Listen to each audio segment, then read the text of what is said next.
Hey everyone, and welcome to a brand new video. Tonight we have 2 hours of horror stories. I hope you all enjoy them. If you do, please be sure to drop a like rating. Subscribing if you are new is also very much appreciated, as I post content just like this, roughly every 5 days. Also, this is episode 50 of the No Mid-Roll Ads videos. I just wanted to say thank you so much for the support on this series. It's been really fun, and I would like to keep it going for as long as I can. But yeah, sit back, do whatever it is that you do to relax, enjoy the 2 hours of horror stories with no mid-roll ads, except for the ad break after this intro. There will not be any more ad breaks after that one. And as always, I hope you all have a great night.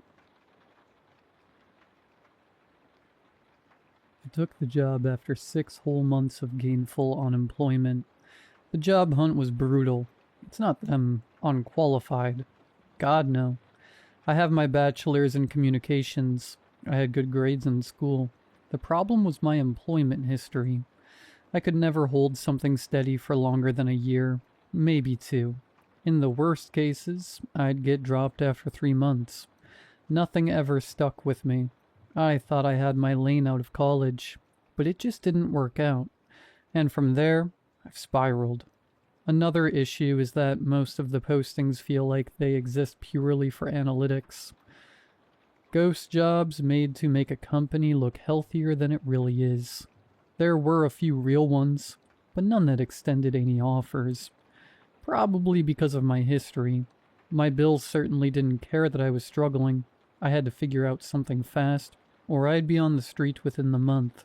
I kept seeing a listing for some generic talent acquisition agency. $25 an hour. No experience necessary. I kind of figured it was one of those bottled jobs. Too good to be true, with an empty description beyond the hours, pay, and a painful company statement. We believe that every individual has the potential to shape tomorrow. Our mission is to connect ambition with opportunity through innovative, people-first solutions that drive meaningful growth for both candidates and clients. I wanted to vomit. But I didn't really have much for options at this point. I decided to send in my resume. Got a phone call the next hour, asking me when I would be able to come in for in-person orientation. I was floored. I had never heard of this company before, and yet they have a warehouse in my city. Sure enough, I pull up to the address, and yeah, it's true. A big white warehouse with TAA branded on the side. I guess it was nondescript enough for me to have not noticed it all these years. But I grew up here. I think I would have noticed this place by now. Orientation took place in a windowless conference room. Before they let us inside, a curvy woman with a bob cut, Miss Roll, handed each of us a doll mask. The plastic was pale, with a painted-on smile and 2 empty eye holes. Security kept us from going inside unless we put them on. Weird policy, but okay. I was in it for the long haul now. I put on the mask and took a seat on one of the 100 folding chairs, set in front of a projector. A video begins to play. The company's CEO, Mr. Rock, walks on screen in a lumpy suit. He asked if everyone was ready to get started, all 3 of us, and launched into a vaguely enthusiastic speech about the company values. Everything in that tangent sounded like it was written by a language model halfway through its morning coffee. Remember, our product is first in class.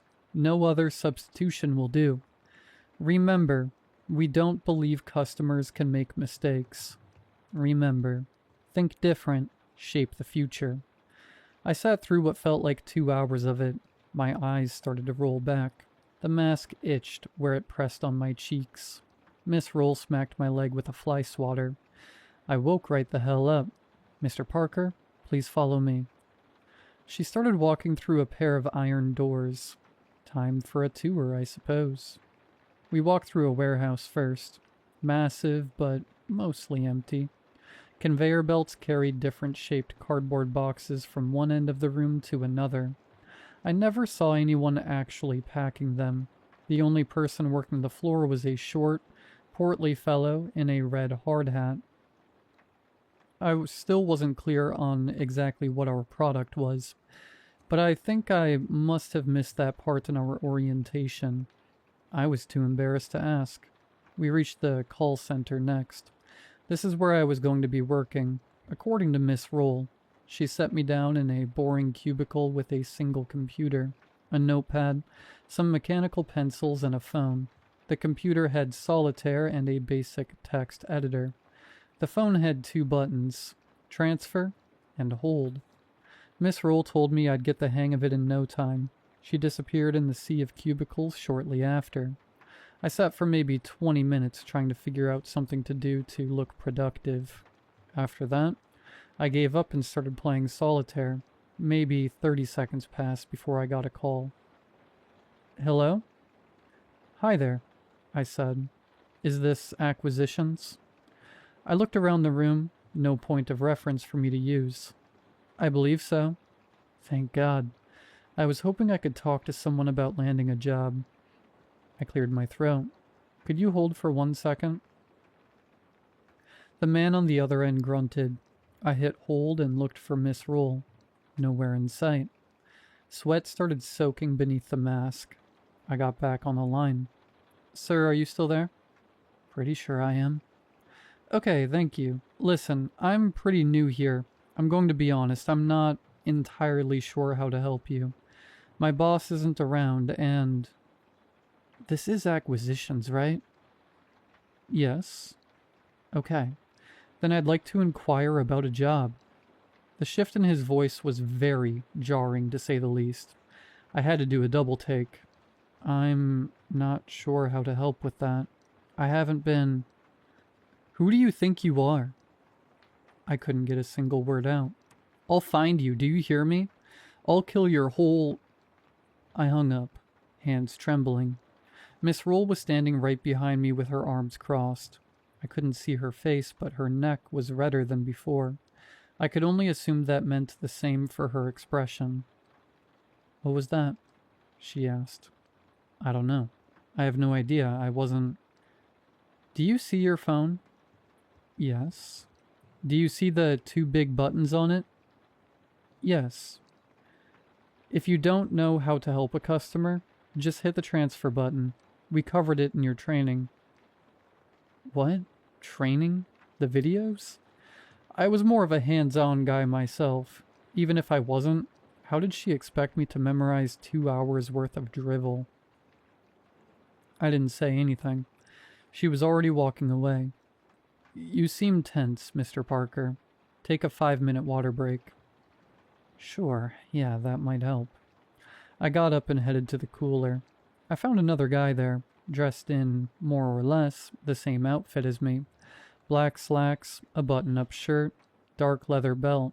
His mask was yellowed and warped at the edges, like he'd been using the same one for a real long time.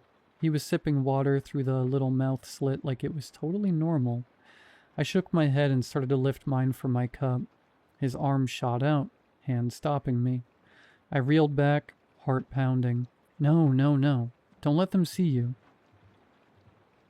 He pointed at the camera in the upper corner of the room, locked right on both of us. My mask suddenly felt tighter. I threw the cup away and went back to my desk. Calls kept on coming. Most people were looking for work. They were always really vague about the details. I want a leadership position. I'd really like to work the floor. I'm hoping to work with a driven team. Sometimes people called me about the product itself. I tried to glean any details I could during those conversations. Never learned much, though. Hi, is this acquisitions? This is. I wanted to make a return. I wasn't satisfied with my product. What wasn't satisfying? Well, it just wasn't as exciting as I'd hoped. Okay, can you elaborate on that?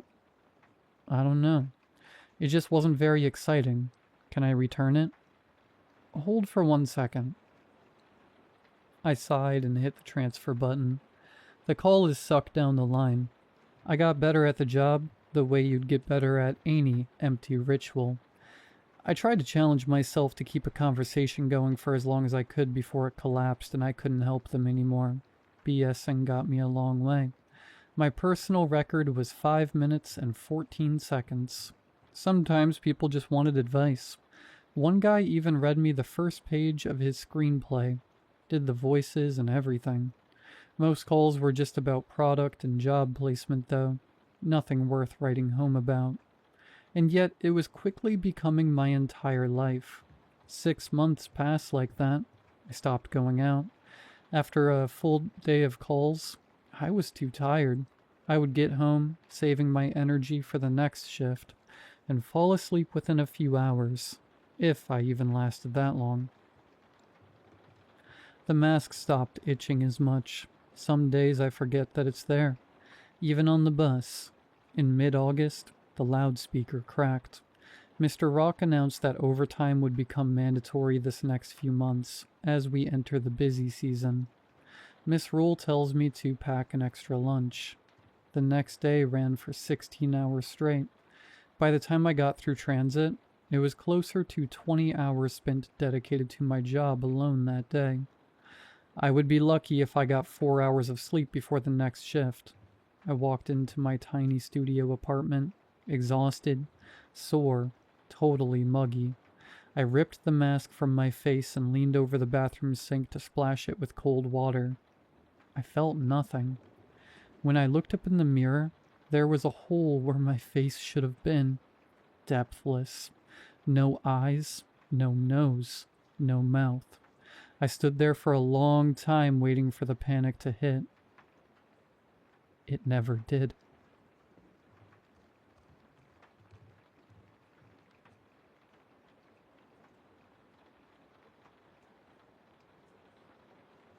It all started 7 years ago. I don't know if anyone here has a friend like mine, someone with a nearly pathological obsession with water.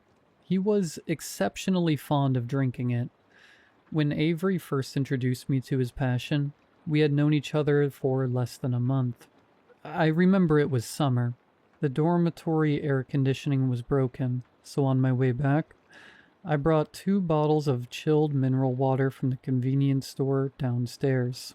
I originally intended to press them against my skin to cool down. After all, our dorm had a filtered water dispenser, so there was usually no need to buy bottled water. But when I handed one to Avery, he looked surprised. It was the first time since the school year started that he actually looked me in the eye. "You like this brand too? Great taste. A wise choice." I froze for a moment. "What?" He didn't elaborate. He silently unscrewed his bottle, took a small sip, and closed his eyes in enjoyment. A bit hard on the palate, but the lingering sweetness comes through quickly. The calcium content is a bit high, though this year's new batch is gentler than last year's. At the time, I thought he probably had some kind of psychological condition, like high-functioning autism. Only later did I learn that he was a water sommelier, and the most eccentric person I would ever meet in my life. After we got closer, I discovered that Avery was actually a minor celebrity in niche online communities and forums for liquid enthusiasts. Most people might think water tasting is just a piece of pretentious, pseudo-scientific upper-middle-class nonsense. But not to him. Avery possessed a nearly miraculous sensitivity in his taste buds. He could accurately distinguish the subtlest differences among dozens of commercial mineral waters. At least, he firmly believed he could. Regardless, his quirk didn't affect me. It was just drinking water, far better than the heavy drinkers in the next dorm over. On the surface, it seemed like a perfectly healthy hobby, and we got along very well through our 4 years of college. Besides, I have to admit the guy was brilliant. He was the only chemical engineering major in our year to graduate with a perfect GPA, and right after graduation, he was hired as a chemical analyst at a major firm with a remarkably generous salary. By then, we still maintained a comfortable, somewhat distant friendship, though perhaps mostly because I was his only friend. I was just glad Avery hadn't turned into some hermit living in a basement. We still met up occasionally. Every time, Avery would talk endlessly about the waters he had recently sampled, while I nodded along and enjoyed expensive top-shelf whiskeys I could never normally afford. Courtesy of Avery, of course. Until one day, Avery suddenly sent me a message. "Do you know about tasteless water?" Before I could even type a reply, Avery forwarded a post. It came from that same liquid enthusiast forum I had seen on his phone before. By the time I clicked in, there were already over 200 replies. The original poster claimed that many years ago, he had drank a bottle of water with an exquisite taste. He vaguely remembered the brand name being tasteless. Recently, he suddenly felt an intense craving to try it again, but he couldn't find any record or purchase information for the brand anywhere online. An insider in the comments replied that it was a brand distributed exclusively within a very small number of private clinics and sanatoriums in the late 1990s. Its manufacturer existed for only 3 years before declaring bankruptcy, and by now, all production lines and records had been destroyed. Aside from that, almost all the other comments were questioning whether the brand ever existed, assuming the poster had made up the story for attention. Before I could finish reading the thread, the post suddenly showed as deleted. When I returned to our chat window, a new message was waiting for me. "Do you think tasteless water is real?" Come on, he deleted the post. It was probably just a joke. It doesn't matter. I saved screenshots. He sent over several images, missing not a single detail. The word sanatorium in the comments had been circled in red using a digital marker. Do you think this could be a breakthrough for an investigation? No. I just looked up several closed private sanitariums. They all claim to use some kind of natural therapy. Makes you curious, doesn't it? Avery, don't do this. Don't worry, nothing's going to go wrong. I'm just going to take a look. We're still friends, right, Ave? I'll reach out to you later. But he didn't reach out. From that day on, Avery disappeared for about 6 months. I tried every way I knew to contact him to no avail. Then one day, Avery suddenly showed up at my office door, telling me he had something incredible to show me. He took me to the basement apartment he was renting. The room was thick with a heavy, musty odor, and a strangely indescribable fishy metallic stench. If I hadn't been certain that our friendship was rock solid, I never would have set foot in such a creepy place. Avery told me that during the months he was gone, he had spent all his savings searching for tasteless water. He had even quit his job and moved into this basement, relying solely on odd jobs for basic living expenses. In the center of a battered wooden table stood a single brown glass bottle. It was tightly sealed, the top fused shut with a black resin-like substance. There was no commercial labels on the bottle, only a single handwritten line in permanent marker, faded with age. A date was barely legible. 1998. April 12th. Avery stroked the bottle with a gentleness that bordered on sickening. An old collector kept it as a specimen from some psychiatric treatment. It took all the money I had to buy this one bottle. That was it. A bottle of 20-year-old expired mineral water had wiped out my friend's entire life savings, and he couldn't have been happier about it. Maybe he really did have high-functioning autism after all. He carefully cut through the sealing wax with a small knife and pried the cap off with a bottle opener. There was no hiss of escaping gas, not even the slightest disturbance in the air. Avery pulled out 2 spotlessly clean glass tumblers. As if performing an ancient ritual, he evenly poured the liquid from the bottle into the 2 glasses. Drink.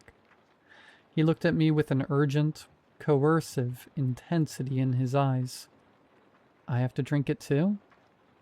Of course. He glanced at me oddly, as if wondering why I would even ask such a question. We're friends. Fine, for friendship's sake. It was just a glass of 20-year-old water. At least it was stored in glass, so there was no plastic degradation to worry about. We raised our glasses at the same time and swallowed it down in one gulp. The liquid slid over my tongue and down my throat. To be honest, I felt nothing special. It was just water, slightly below room temperature. Flat, completely tasteless. If I had to name a difference, it was that after swallowing, there seemed to be a tiny, almost imaginary hint of sweetness at the back of my tongue. Or maybe that was just a trick played by my own saliva. How is it? Pretty smooth. I weighed my words, trying to make his money feel well spent. Maybe a little sweet aftertaste. I suppose the calcium, zinc, and magnesium levels are decent. Avery watched me rack my brain for an answer, then suddenly burst out laughing. Don't be so nervous. It's just water. I let out a sigh of relief. Right, just water. Avery swirled the empty glass in his hand, his tone sounding a bit regretful. Although it really is tasteless, it's nothing extraordinary. Looks like my $3 million went down the drain. $3 million. That was less than I expected. I guessed he still had some savings left. It seemed Avery hadn't completely lost his mind after all. How have you been lately? Did I cause you a lot of trouble? Avery's expression returned to normal, and he casually started making small talk. I had been worried he might lose his composure, but now he seemed in decent spirits. Same as usual. But don't you ever vanish without a word again. We're friends, you know? He rattled on about all sorts of mundane things. How's business? Fine, not too bad. You look terrible. You need to get some rest. Doesn't everyone? Do you remember that trip we took in college? Oh, of course. That was a great trip, wasn't it? I did most of the talking. Looking back, I think I was trying to use those worldly trivialities to pull Avery back into the real world, or at least get his brain to stop thinking exclusively about the subtle differences between a dozen types of mineral water. Avery didn't say much, he just nodded occasionally, his hand constantly gripping the empty glass. Our roles had reversed. Just as I was rambling on about a bizarre co-worker at my office, Avery suddenly interrupted me. We've been talking for so long. I'm getting a little thirsty. Really? How about we head out and grab a drink? I still have plenty to tell you. No, don't bother. There aren't many bars around here. It's a long walk. I mean, you can keep talking. I'll just manage. His eyes wandered. His head slightly bowed. Following his gaze, I looked down at the empty glass in my hand. There was still about a third of the liquid remaining, at the bottom. I just need to drink a little more of that. I'm really, really thirsty. In that split second, I saw a primal, animalistic greed in Avery's eyes. He was a guy with a mild, germaphobe streak, usually. If someone so much as bumped into his teacup, he would frown and go wash it. But right now, he was staring intently at the residue in my glass. Residue that might well contain my spit. A sudden wave of intense dread pricked at my spine like a scratchy wool sweater, making my scalp go numb. I hesitated for a moment, then handed the glass over. Avery practically snatched it from my hand. Without even waiting to align the rim with his lips, he frantically poured that last bit of water down his throat. He greedily sucked at the bottom of the glass, his tongue even licking along the inner walls, desperate to capture every last molecule. Are you okay? Jesus, you're parched. If that's not enough, I can go buy you some water. Avery let out a deeply satisfied sigh, as if he had just downed a pint of ice-cold beer. He reached up, wiped the water from the corner of his mouth, and apologized for his sudden rudeness. I'm fine, Suddenly felt extremely thirsty. I'm better now. Avery didn't seem to notice my stare. He lowered his head and slowly sucked off the remaining moisture from his fingertips, his expression calm. The soft, wet sounds echoed with unsettling clarity in the empty basement. Ave? Yes? Avery looked up at me and I realized he was staring at my lips. We're still friends, right? Of course. Why do you ask? Nothing. Just asking.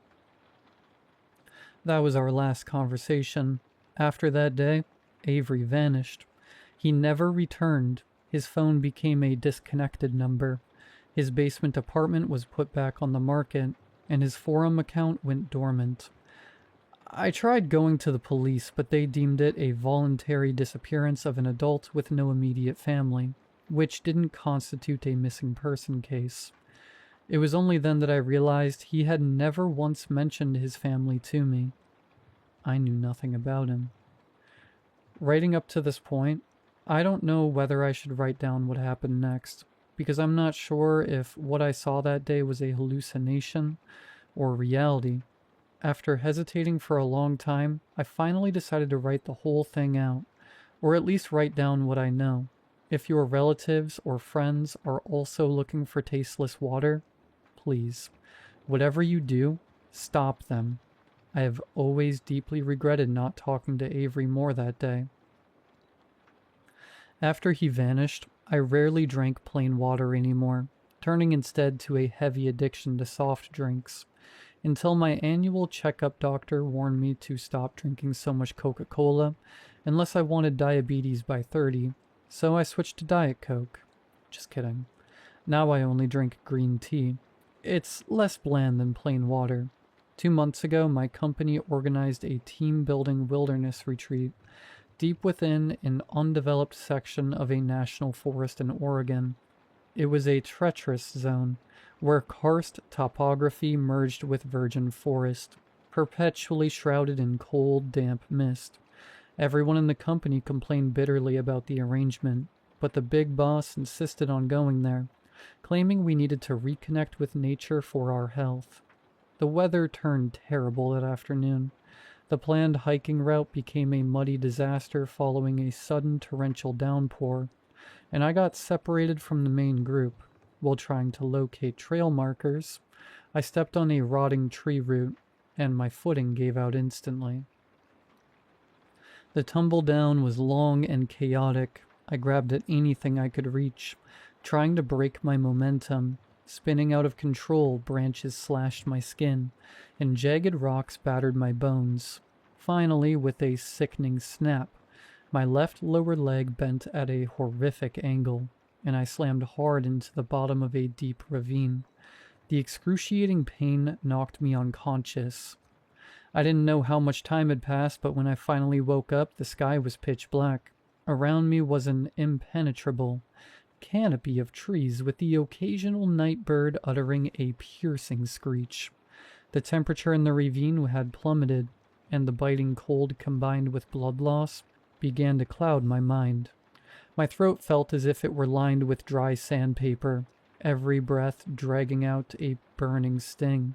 Without water, there was no way I would survive until a search team found me. Just as despair was taking over, I heard it. Water. The survival instinct that kicks in when a person is pushed to the brink of truly unbelievable. Normally, I barely hear my alarm clock going off, but that night, lying in the mud and weeds, I clearly heard the sound of flowing spring water. It was a delicate, faint rushing sound that pierced through the dead quiet of the night, coming from deep inside a rocky cave, a short distance ahead. Driven by sheer force of life, I gritted my teeth, using my hands to claw into the damp humus and cold stone. I dragged my useless, numb, broken leg inch by inch toward the sound of the water. My clothes were shredded, the palms of my hands torn raw, leaving a gruesome trail of blood mixed with mud behind me. But I didn't care. My eyes were fixed entirely on the shallow pool reflecting faint moonlight just ahead. I finally crawled into the cave, The interior was wider than I had imagined. There was no pungent sulfur or musty smell typical of limestone caves. Instead, a strange, unnatural silence hung in the air. The sound of water originated from a spring at the center of the cavern. It was a naturally formed pool of water, impossibly clear. It was so transparent that even in the dim light, the surface was virtually invisible, like an absent, transparent medium. I struggled to the edge and reached out a trembling hand toward the water. The moment my fingertips touched the stream, a soothing wave of icy coldness rushed straight to my brain. I plunged my entire face into the water, gulping it down like a dog. There was no earthy tang common in mountain springs, nor the chalky mineral taste of rock seepage. The instant I swallowed, an indescribable sensation spread down my esophagus. It felt as if every cell in my body had stopped screaming at once, smoothed over, and dissolved by this liquid. This taste was identical to the expired mineral water I had drunk in Avery's basement. I snapped my head up, water droplets falling from my chin and breaking the stillness of the surface. After a brief shock, my stalled brain was suddenly seized by an uncontrollable surge of terror. If this was the water source Avery had been searching for, then where was Avery? Enduring the agonizing pain, I leaned over the edge of the pool. Beneath the thin silver of moonlight, filtering through a crack in the cave ceiling, I squinted, trying to peer into the bottom of the pool. It wasn't deep, about 2 or 3 meters, because the water was so unnaturally clear. Everything at the bottom was fully exposed to view. I saw the thing I had subconsciously ignored moments before. Resting quietly on the bed of fine white sand at the bottom of the pool lay a man. It was Avery. He was fully clothed, his exposed skin showing an unnatural translucent white, almost like jade. His hair floated gently with the current, like a patch of black moss growing on the pool floor. 3 years had passed, yet his body showed not the slightest sign of decay. No swelling, no discoloration. Even the texture of his skin remained clearly visible. He just lay there at the bottom of the water, a sweet smile resting on his lips. He had been watching me from under the water all along. I saw his lips part and close gently, though no sound reached my ears. I read the shape of his mouth. Drink.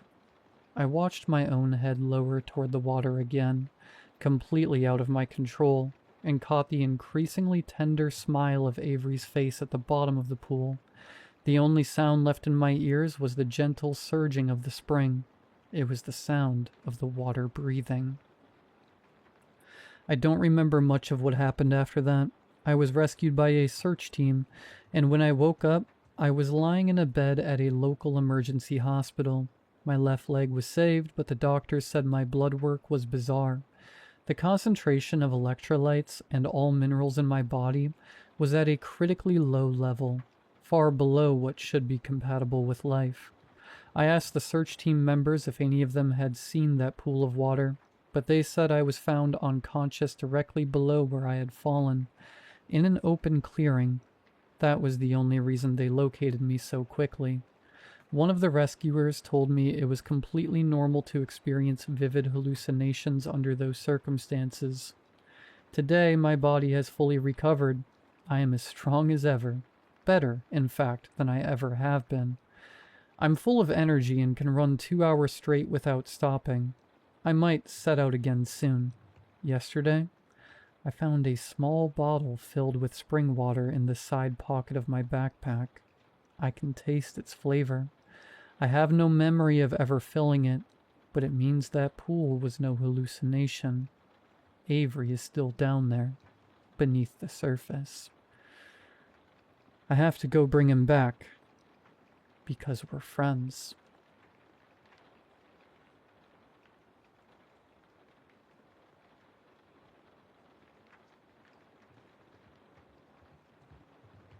It was in the back stall, tucked between the toilet and wall. There was blood everywhere, on the wall, on the floor, in a big, sticky pool. I got a little bit of it on my shoe. It was coagulated and viscous, like honey. The dead man's mouth was wide open, so were his eyes.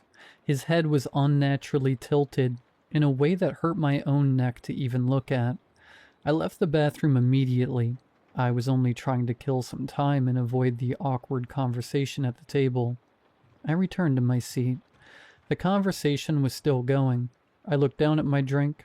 The ice was beginning to melt. In a few short minutes, the whole thing would be watered down and flavorless. I stirred it a little with my straw, when something broke me out of my trance. "I'm gonna hit the bathroom before we get out of here." My friend Sam stood up, sucking the excess barbecue sauce off of his fingers and wiping them on his pant leg. I kept my eyes fixed on the door of the men's room. Conversation resumed around me. Without breaking line of sight with the bathroom door, I picked up the last chicken wing and took one nervous bite before dropping it back down on the plate. My appetite was gone. I looked down at my shoe, moving my toe slightly. I heard that sticky sound against the tile of the floor. I looked up again at the bathroom door. Sam walked out, cracked his fingers, looked around him, and then made his way back to the table. I heard a familiar sound as he approached the booth. That same sticky sound. I looked down at his shoes and saw, to my horror, bloodstains, and to follow, a trail of bloody footprints leading back to the bathroom door. "You guys ready?" He glanced at his phone for the time. "Movie's in 10. If we leave now, we might miss most of the previews." The girls agreed and stood up, throwing down a few fives for the tip. "You coming?" My girlfriend was staring at me. I laughed off my awkward delay and stood up, walking out with them. Before we left, I glanced back at the bathroom. A trail of bloody footprints left from the door. My stomach turned a little bit, and then I stepped out into the parking lot. The girls were just ahead of Sam and I, walking towards the car. "Did you see that in there?" I asked him. "See what?" Sam said, looking back with an anticipatory grin. On any normal night, I might be able to tell him about some weird-looking guy, or some ridiculously corny t-shirt I had seen in the restaurant, and we would have laughed at a stranger's expense, like we had 100 times before. In the bathroom. My tone was sharp, and it deflated his smile. No, I didn't see anything. Sam said, starting to sound a little worried. "In the back stall?" I lifted my foot, indicating the blood on my shoe. "Are you two bums gonna unlock the door?" We looked up. Our girlfriends were looking at us mildly annoyed. Sam clicked the button on his keys. He climbed into the driver's seat. The girls got in the back, and I in the passenger seat. While the overhead light was still on, I could see that I was getting blood from my shoe on the floor of his truck. He was too. Sorry, man." "What for?" he asked, shutting his door. The light faded off and the truck went dark.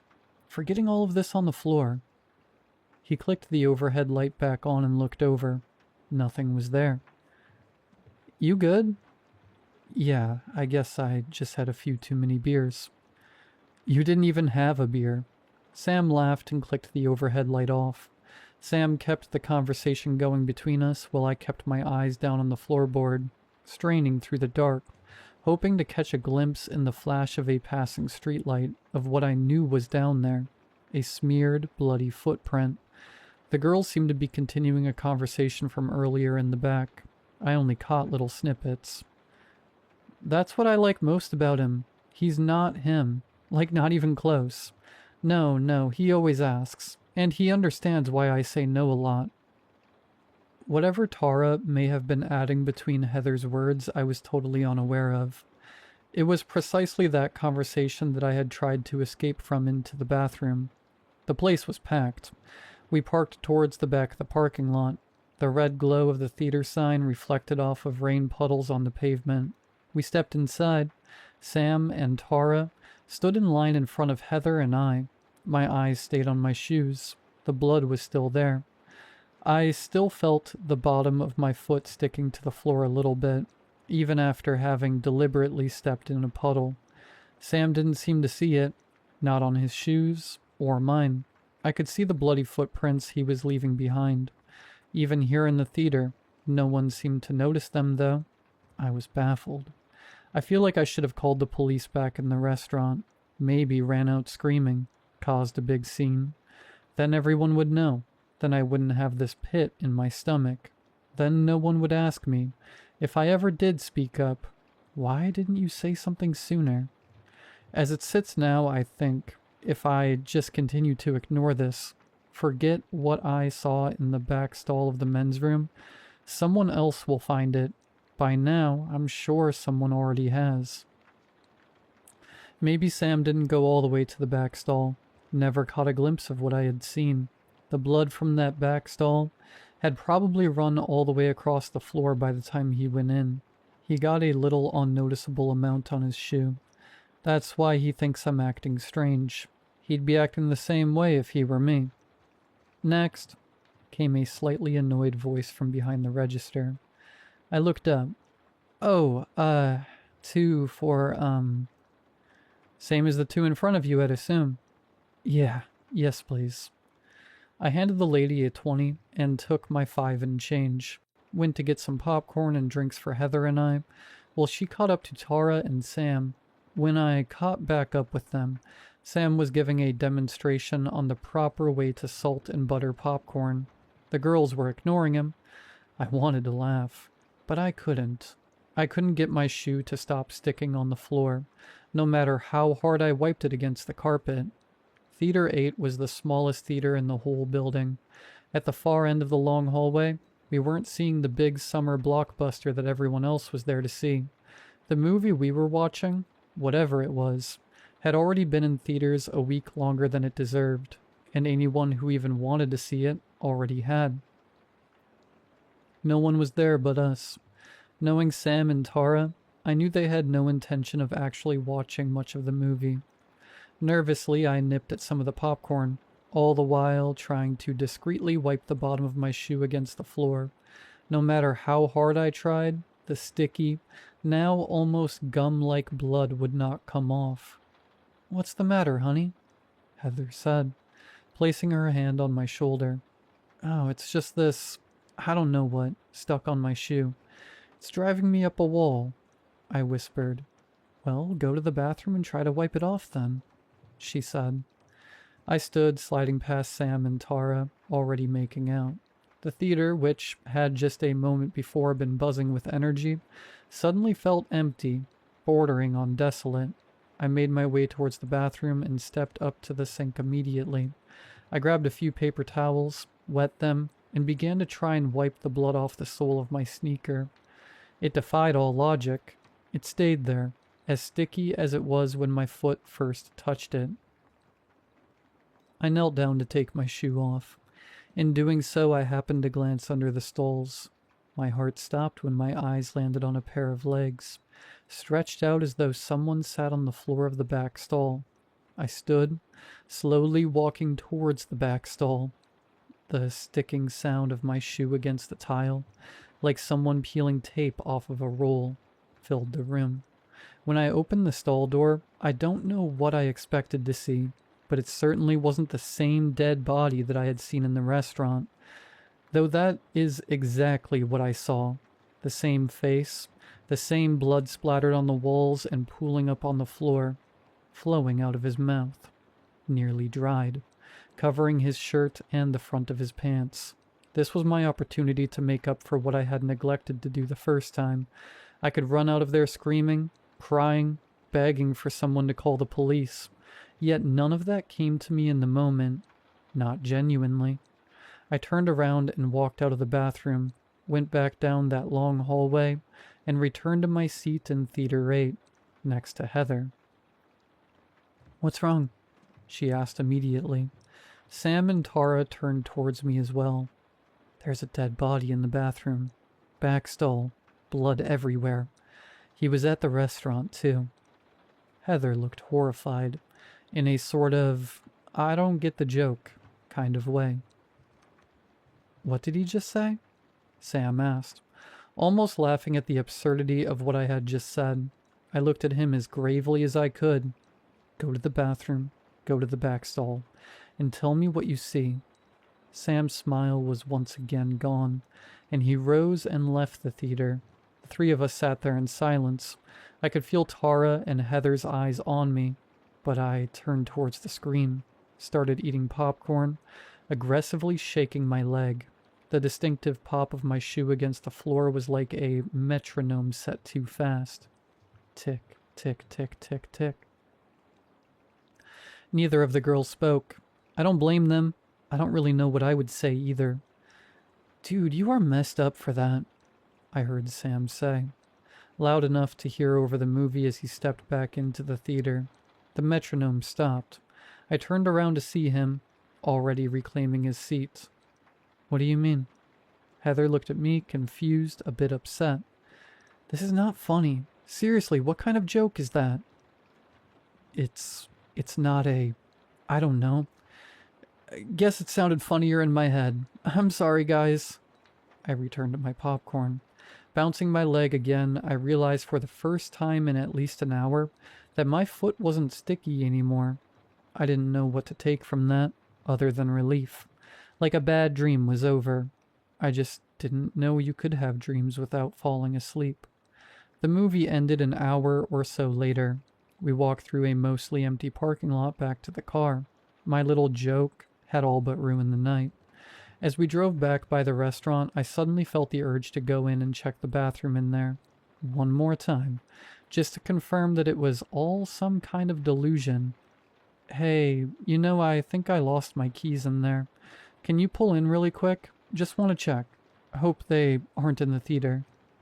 "Yeah, you and me both. They closed it right after we left." I was already on my way back inside before he had finished talking. It was mostly dead at that hour. A few patrons at the bar looked like they'd been there all night. I stepped inside the restroom, went straight to the back stall. Nothing was there. No blood, no police tape, no body, nothing. I took in a deep breath as true relief washed over me for the first time in hours. What was that? What had I just been through? I stopped to wash the popcorn butter off of my hands. I heard the bathroom door open. Looking up in the mirror, I saw Heather's old boyfriend walking in. I prayed he didn't notice me. "Well, look who it is," he said, slapping me on the shoulder. I turned to face him. His face was friendly, but his tone said otherwise. I looked at him and a rage built up inside of me that I had never felt before. There is a dead body in the men's room. It's in the back stall, tucked between the toilet and wall.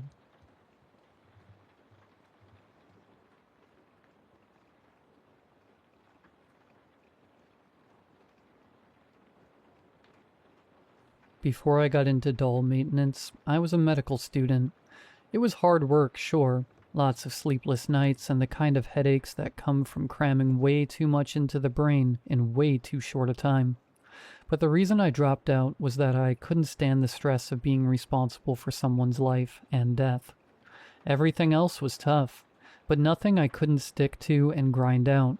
The closer I got to residency, the greater the fear got. Missing key details, making fatal errors. These became less an abstract worry and more an actual probability with each day that drew me closer to actual patients. I woke up one night in a cold sweat. In a nightmare, I had caused the death of a child messing up in surgery. I was about to tell the parents that the light of their lives was dead because of me. I left medical school that very day. It took me a while to figure out what to do with my life. I remember the first time I told my parents I wanted to be a doctor. I was probably 6 or 7. I had said it on a whim, but I'll always remember the way my parents' eyes lit up, the pride that flashed upon their faces, the way they praised my ambition and told me it was a noble, wonderful goal. I hadn't wanted anything else since then. My parents' pride alone fueled me all the way through to medical school. I studied like a demon possessed. I needed to keep that approval from my parents. I craved it from others too, eventually. Imagine my parents' reaction when they found out I had quit med school. The pride and joy of their lives, now a failure. Still, I comforted myself that at least that disappointment would be nothing compared to if I had killed someone at work from malpractice. Back to the doll thing. I knew I wanted to do something to do with repairing and fixing stuff. Under that heavy cloud of dread, the daily fear of messing up, I had enjoyed what I learned in med school. I knew human anatomy well. I was fascinated by the functions and quirks of every organ, every part. I loved looking at the details given to me, the symptoms, their locations, contexts, timings, etc., and putting it all together to identify a cause, to know what went wrong, why, and then be able to know just the thing to do to fix it, to pay the rent. I found an odd job working for an antique store right by my apartment. I couldn't afford to miss rent and be kicked out.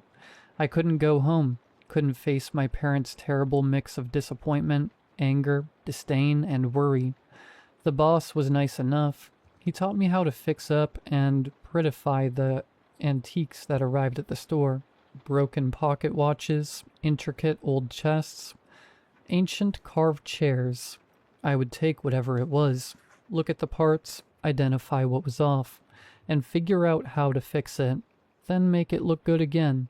I worked on my first doll about 2 months into the job. The boss had told me that dolls were special, that customers viewed them differently. A scratch on an old watch could be overlooked, or seen as a symbol of its age and story. A scratch on a doll, however, would make many customers uncomfortable, upset. A spinning toy that didn't balance quite well was acceptable, maybe even interesting because of it, but a doll that blinked each eye at different speeds, that would be unnerving to many. It was because they were made to resemble humans, was what he said. When people see flaws in dolls, they automatically associate it with flaws in humans, which makes them think of disfigurement, pain, suffering, illnesses, and death. And most customers didn't like that. The boss trusted me by then. He said I had a steady hand, a way of dealing with delicate parts with gentle precision. So he taught me how to fix the doll, how to resew the clothes, refit the shoes, trim the hair, and fix the clockwork. I fell in love with the work right from that first doll, with her beautiful ebony eyes and the lifelike curve of a smile. It was like I was a doctor again, or a med student at least. I could look at the anatomy, figure out the issues, and find ways to solve them, and all without the risk of killing anyone. I could work the magic I loved, without the weight of life and death pressing down on me. Dolls didn't scream, bleed, or cry out. Dolls didn't have heartbroken caretakers threatening to sue you. It took me another 1.5 years of working with the antiques store owner before I developed enough skill and reputation to start my own business. My old boss was generous about it. He didn't mind. I was specializing in doll maintenance after all. Very niche and not much of a competitor. He even sent me business now and again when he had too much to fix, and dolls that he found too time-consuming and complicated to deal with. My business did okay. You'd be surprised how many people are into dolls. About a year in, I even had enough funds to hire an assistant. Let's call her Millie. Millie was young, eager, and honestly, pretty talented in the craft. She took over much of the simpler but tedious work, including customer service and logistical stuff at the store, so I didn't even have to be at the store on some days. One of my best customers was a middle-aged gentleman. Let's call him Hugh. Hugh came to my store once, took a tour of my handiwork, and requested that I pay him house calls. He had a collection of dolls he needed maintained, and he was loath to move them for fear of causing damage. He was willing to pay generously to make up for the trip down and back. I agreed, naturally. My first visit to Hugh's home was full of surprises. Given his generous remuneration, I had half expected to turn up at a large, fancy mansion. Instead, I found myself right at the edge of what many would have called the dodgy part of town. He stayed in a compact, rather shabby place. I mean, it was still a sight better looking than the tiny apartment I still rented. At least he had a yard, overgrown though it might be. I had expected the dolls to be in display cases or in their own room, but they were everywhere. From the moment I entered the house, I came face to face with one on the shoe shelf. I turned and there were 5 seated around a round wooden table, in their own chairs. I looked up and there were 7 on a shelf, leaning haphazardly against one another. They were in every part of the house. 3 in his bed, 8 on the bedside ledge, a few in the toilet, several on the couch. I didn't know how Hugh could possibly have space for himself in that house. Still, that wasn't my problem. It wasn't my place to judge. I got started with the first 3 dolls that day, taking 6 hours to fix them all up and make them look pretty again. I had to cut their hair, which, being made of yarn, had grown longer with the moisture. I also had to patch up their dresses, steam them, rewear them. I readjusted some awkwardly turned out limbs, and changed out the mirrors in 2 of the dolls' eyes. Did you know that mirrors are often used in dolls' eyes to provide the sparkle of life? Certain configurations can make them look truly ethereal. I went back to his place 7 more times in the first 2 weeks to fix up every doll there. Afterwards, I visited once a month for general maintenance of his dolls. Hugh was happy with my work, and often tipped me handsomely. He came into the store only occasionally, mostly to buy doll outfits and accessories, something we had expanded to include in the store. He took to Millie quickly. He smiled brighter when she spoke to him. He trusted Millie's taste in these things, and often left with more than what he had intended to buy, when it was Millie who showed him the new products. Hugh truly did have the most fascinating dolls. He didn't just have the pretty vintage porcelain ones, though those formed the majority of his collection. He had a dozen modern, limited edition high-fashion dolls. He also had several strangely beautiful dolls that weren't fully humanoid. One of them, for example, looked like a twisted stick, but with a face carved on where the stick naturally flattened into an oval shape. The limbs were oddly jointed, little sticks with odd angles. It was all tied together with rough twine. Another was a clay sculpture that looked like a tiny person got caught in a rock face and was trying to push their way out of it. The eyes, nose, and mouth were more suggestions than precise. My favorites were still the porcelain dolls, of course. They were created with so much love and care. You could tell the character of each of them from what they wore, how they smiled, the way they batted their eyes. Even their hairdos and accessories told a story. And you may laugh, but I truly felt like each of them had their own soul. They seemed almost pleading whenever I saw them, and when I fixed them up, I like to think that they were grateful. It was around half a year into the house calls when I really messed up. I had to help Millie at the shop with a doll she couldn't fix, so I had arrived at Hugh's only well past 8 p.m. By 10 p.m., I had only fixed up 2 dolls. I moved on to working on the 3rd doll, Jolene. Jolene's this beautiful raven-haired doll with silver mirrored eyes. When I was done maintaining her, I opened her box of apparels. She had different outfits, and I wanted to help her put on one of her pale blue dresses. I had to undo some straps to get the red and white checkered jumper she was wearing off her. A strap got caught in her hand. I tugged at it, but it didn't come loose. I took a second look. Her fingers appeared to be grasping the strap.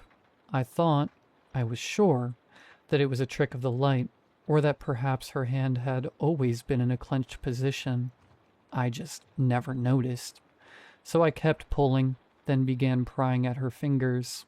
A shrill, piercing scream erupted from Jolene, the kind of scream that rattled your insides, made you clutch at your ears. Shocked, I let go of her. Jolene fell. I stared at her falling, feeling time slow down. I reached out to grab her. I swear her eyes turned to look straight at me, with anger, with hatred, with fear. I stared at that face, still beautiful even when contorted with that expression of hate, as my hand flew towards her.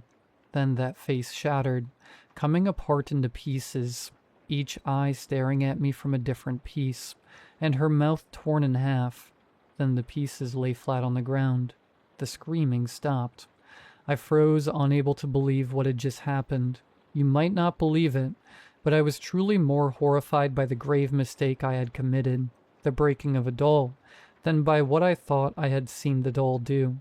In the silence, I heard the soft clicks, the whispers of small, delicate movements. I looked around me and saw what was causing them. They were blinking. All the dolls were blinking, repeatedly. Click, click, click. A searing cold drove through my heart and my legs turned to jelly. I would have screamed, but my throat was dry, full of cotton. Even the dolls that didn't have the mechanisms to blink were blinking. I sank to the floor, felled by dread and a certainty that I was close to death. Unthinkingly seated there on the floor, I began to pick up the pieces of Jolene. A sharp piece sliced my finger. I gasped and automatically pressed down on the cut. It was deep. Blood oozed, then began to flow in earnest. Swearing, I looked around for tissues, serviettes, something to staunch the blood flow. Then the clicking sounds of the blinking eyes were joined by something. It sounded like brown noise to me, at first. Then I realized what it was. It was breathing, rasping, grating, breathing noises, coming from every one of the dolls. "Mommy, kiss it better." A sweet childlike voice rang out behind me. I jumped, flooded with sudden adrenaline. "Baby needs a hug." Another voice, raspier, but still unmistakably childlike. "Cobbler, cobbler, mend my shoe." Another doll sounded. It sank in. They wanted me to fix her, to mend Jolene. I found something to bandage my finger, every cell in my body wanting to flee, but knowing I could not. I had made the mistake. I had to fix my mistake. I had to put Jolene back together again. It was a relentless conviction. I felt powerless against it. I had to do it. There was no choice there. It took me more than an hour to glue the parts together. All the while, the place was silent, except for the sound of my ragged breathing and the blinking of the dolls. Once in a while, one of them would speak, always reminding me I had to fix Jolene. In my haze, I didn't even notice the small bag that lay among the sawdust that had filled Jolene's inside, until I was nearly done gluing Jolene together. It was a small satin bag. I opened it and saw a lock of hair, raven, like Jolene's. Had it been inside the doll? I hesitated, then placed it back within, together with the sawdust I scooped up, and glued up the last few pieces. I checked out my handiwork. Jolene was pretty well put back together, but there was no hiding the cracks. Her hair was a mess. I combed it with the miniature comb I had with me, and braided it neatly. There was a red spot between the cracks. It was my blood, I realized. It had seeped through the bandages onto the pieces. I thought about removing the piece to clean it. Then I heard it. Silence. The blinking had stopped. The quiet was beautiful. "I fixed you," I whispered to Jolene, relieved. Hot tears brimmed in my eyes. I did it. I fixed it. My mistake. Sure, the cracks were there, but I had put her back together. I settled her on the shelf, hoping that less obvious position would not draw Hugh's attention so easily. I stared at Jolene for a while. The lock of hair in her, it unsettled me. I reached out to another doll, Anna, with a trembling hand. She didn't scream, didn't blink. I removed her wig to access the inside of her head. I looked in, something I had done many times before. As usual, I saw nothing, but this time, I pulled out the cotton bits shoved into her torso and limbs. The bits and pieces were yellowed and musty. I thought I should probably change them out. I removed another piece of cotton. There was a hint of royal blue in the doll's torso. I used my tweezer to pull it out. Another tiny satin bag. I opened it, suddenly filled with dread. Red hair. A lock of red hair, like Anna's. I stroked it. It felt softer than Anna's hair, more subtle in its shine. A key in the lock. Stricken with panic, I stuffed the bag and cotton back into Anna, replaced the wig. Hugh struggled with the keys a little, which gave me the precious extra seconds I needed. By the time he came into the living room, Anna was seated back on the shelf, hiding Jolene's face behind her. Hugh thanked me for my hard work. He seemed surprised I was still there. I left as quickly as I could without being too obviously abrupt. All that night and the next day, I waited for Hugh to call, for him to scream, to yell about Jolene's broken pieces. But he didn't reach out, not the next day, nor the next week. I kept thinking about the locks of hair in those satin bags. They were real human hair. I was sure of it. Nothing like the synthetic plastic or yarn hair of the dolls. Was Hugh a pervert or a serial killer? Did I have to report him?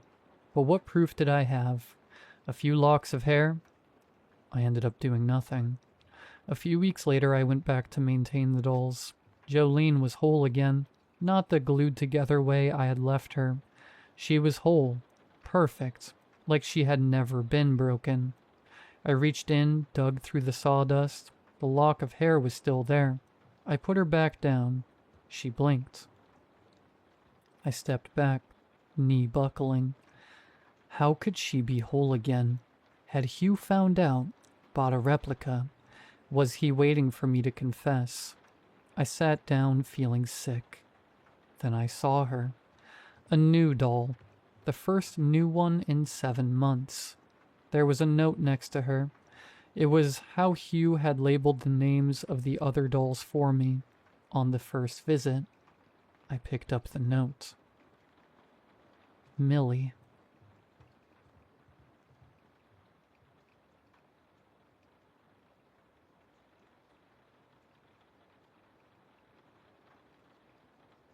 My manager, Sally, sent me. I've recently been promoted to the head of department at my firm, and HR decided I needed updated emergency response certifications. I didn't want to go. I hated the idea of spending a full workday away from emails, but it was made clear that missing it wasn't an option. The morning of the course, I got a weird text from an unknown number at 6 a.m. Please note, today's first aid course has changed location. It will now take place at Falcon House, 144 Industrial Estate. I checked the address on Google Maps. The venue was on the complete opposite side of the city, in the middle of a decaying, sun-bleached industrial park. A bad day had just gotten a lot worse. When I finally pulled up after sitting in 2 hours of traffic, the industrial park looked even worse than it had on my laptop. The rusted tenant sign on the entrance was a fading graveyard of failed businesses, peeling away at the very bottom. Like rotting skin was the name. Huffman, Health and Safety. I parked next to a row of 5 seemingly abandoned cars. It was only later, after everything happened, that I realized every single one had its registration plates stripped off. I walked into the reception area. A tiny, lonely bell chimed overhead. It was quiet except for the violent, low hum of flickering fluorescent lights. Hanging on the wall were framed photos of previous course attendees, proudly holding the completion certificates. Looking closely at their faces, I figured whoever took them was a terrible photographer. Every single person in those photos had their eyes closed. "Hello," I called out. "1 second," a gruff voice called from a back room. I heard a heavy, wet, dragging sound. Thud, drag, thud. A heavy man with long sideburns stepped out and introduced himself as Fred Huffman. He was a meaty guy, straining inside a tight nylon shirt, wiping something white and tacky off his hands with a grimy rag. He handed me his sign-in clipboard. There was only one name on the entire list. Mine. I wouldn't even be able to phone it in or hide in a crowd. It would just be Fred teaching me the ins and outs of first aid. He led me into a sterile training room with a single desk in the middle. Today will be hands-on, Fred explained, pacing slowly. We will be simulating blood loss, breakages, and trauma. A good first aider cannot be afraid of the human body.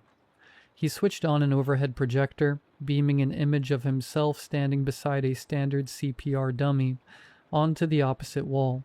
It looked like the one from the front of that Radiohead album. Learning to save lives on a piece of cold latex like this one is useless, Fred intoned. Luckily, you signed up for the only course in the world using a brand new training model of my own design. One with the exact weight, fluids, temperature, and feel of a real human. Fred requested a drum roll. As I awkwardly tapped my desk, he retreated into the back room. The wet dragging sound returned.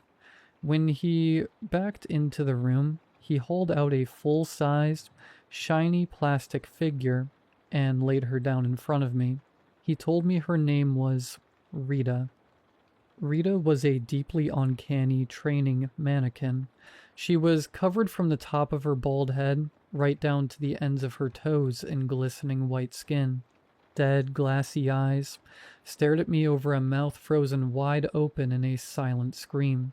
Weirdly, Fred had even dressed her in a cheap summer dress. Touch her, Fred instructed.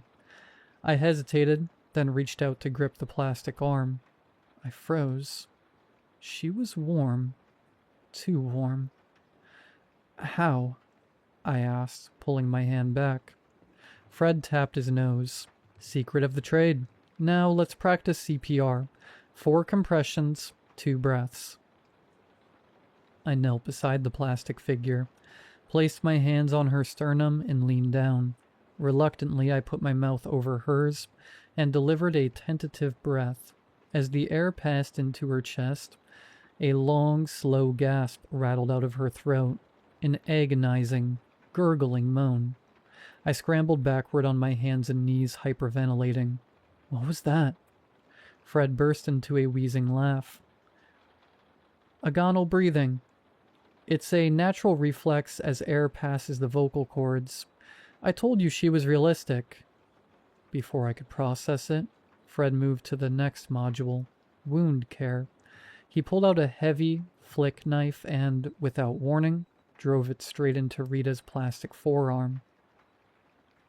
A jagged tear opened, spraying a dark, syrupy red liquid that hit my clothes and splashed directly into my mouth. It didn't taste like dye or syrup. It tasted thick and metallic, like copper pennies.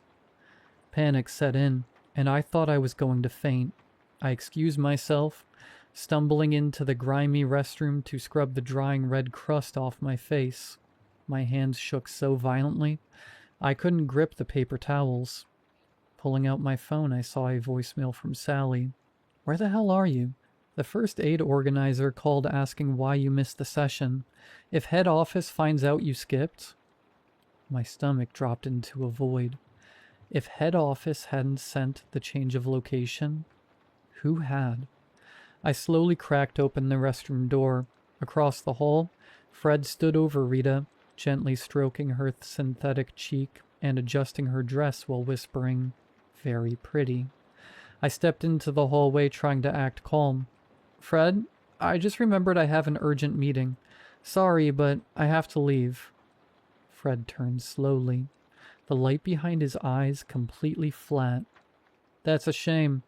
We haven't even gotten to my favorite part of the course. Breakages. Without looking back, Fred grabbed Rita's plastic forearm in both hands and snapped it over his knee with a horrific crack.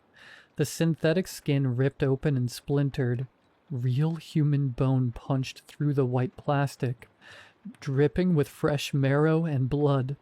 I ran as fast as I could. I sprinted down the corridor toward the front exit and threw my weight against the glass doors. Locked. It's still a blur, but I think I grabbed a plastic reception chair and smashed it into the glass until the bottom pane shattered. Behind me, I heard Fred walking down the hall, his footsteps heavy and unhurried. I threw myself head first through the broken pane, crawling through as quickly as possible. By the time I scrambled back into the front seat of my car and threw it into gear, Fred was at the door watching me. He was laughing. Actually laughing. Naturally, HR didn't believe me when I finally recounted what happened. They assumed I was offering over-the-top excuses for skipping a course they knew I didn't want to attend. It took extensive convincing to finally get the police involved. A detective listened and agreed to drive by the industrial estate with me, but there was no sign for Huffman Health and Safety anymore. It looked as though it had never been there. We checked the building. No broken window pane. No sign of any business. Just an empty unit. Knowing I wasn't crazy, I demanded that the site's security team unlock the building so we could look around. At that point, the detective was likely just humoring me, but he agreed. There was nothing inside. No reception desk, no projector, no Rita, no Fred. The only thing we found was a small puddle in the very back room. White, sticky, with a plastic sheen under the light. The edges were already dying. Those were the parts that felt like human skin. Word has gotten around at work. People side-eye me and laugh when I pass. Find it bizarre that I'm sticking to a story everyone thinks is BS. I know one thing, though. If you are ever sent to an emergency first aid course at an isolated industrial park, and the trainer asks you to perform CPR on a dummy that feels warm, please, get the hell out of there as fast as you can.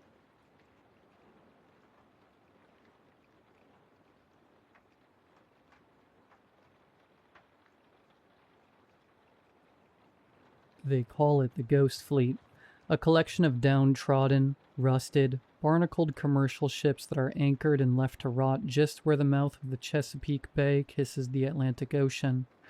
I'd always heard the tales of them being haunted, men with slippery fingers sneaking onto the boats, trying to steal old relics of maritime past are met with the woe and weary spirits of that ship's hellish history. I have always fancied myself a burglar and scoffed at notions of damned souls lingering for a laugh. So when I became privy to the spoils left over on some of these old ships and tankers, I gassed up my skiff. "Fortuna, hold my eggs in the morning, girl," I yelled to my missus. "Where are you gonna be?" she sang from her boudoir, in that southern twang that won me over so many years ago. "Going to the duck blind, staying the night." "It ain't duck hunting season." She had me, astute like no other. "Will you leave me be? I'll see you tomorrow." She just shook her head at me with a grin as I walked out the door. I've always regretted not making an honest woman out of her. My swimmers sank like an anchor, so I've never been able to give her the family she wanted. But she stayed with me. If I am able to find the sailor's tidal clock, I thought, I'm going to sell it and take her to a resort that the high and bow-tied frequent, amongst other spoils. I wish I could tell you it was a struggle, but I puttered up to that derelict collection of ships in the night like a darn professional. I climbed up a ladder 40 years gone, and walked into the barracks and snooped around, before heading to the captain's quarters. Was there anything scary? Certainly not. When I opened the door, there she was, cobwebbed and rusted from the muggy air. But there was the tidal clock. Junk to Johnny-come-lately, but to the collector, a prized piece. I scooped her up and headed back out the way I came. Police boats do patrol the area, so I won't linger. I hopped in my skiff, and like I told Fortuna, headed to my duck blind to escape the night. I built it in a marsh just off the Crook Narrows, perfect for a spot of fishing and duck hunting, but also for privacy and to wait out the night. As I pulled up, a storm began to holler. I climbed into the small blind, a tiny wooden house-like structure on pylons sticking out of the marsh, if you are not familiar. Grabbed my lantern from the small box of supplies I keep there, and lit it just as the thunder rang and the skies began to pour. I took out the title clock from the black sack I had put it in and marveled at the craftsmanship. Some old sap like myself used this to guide themselves through God what have you decades ago. I wondered if they had themselves a woman like Fortuna, when I heard her singing. At first it was light. I could barely make out through the rain, but it grew. Tickle they tender, beholden me fire, it rages under her sea. Blow the man down, cry for his crowns, his lovely held under. She shines, she drowns. I quickly put the clock back in its sack and peered out the duck blind's door. There, a silhouette moved through the water just in front of me. Good evening to ya. Do you need a reprieve from the storm? The figure stopped. They turned and waded through the waist-high water toward me. Eventually they found the light of my lantern, a woman cloaked in brown, and a wooden crab bucket floating next to her, a rope tethered from it to her. I was taken aback. As she smiled, she was beautiful. Please come find some warmth, ma'am. I appreciate crabbing when you have the time, but this is treacherous. She didn't speak. She just smiled again and made her way up the ladder. She came inside and sat down.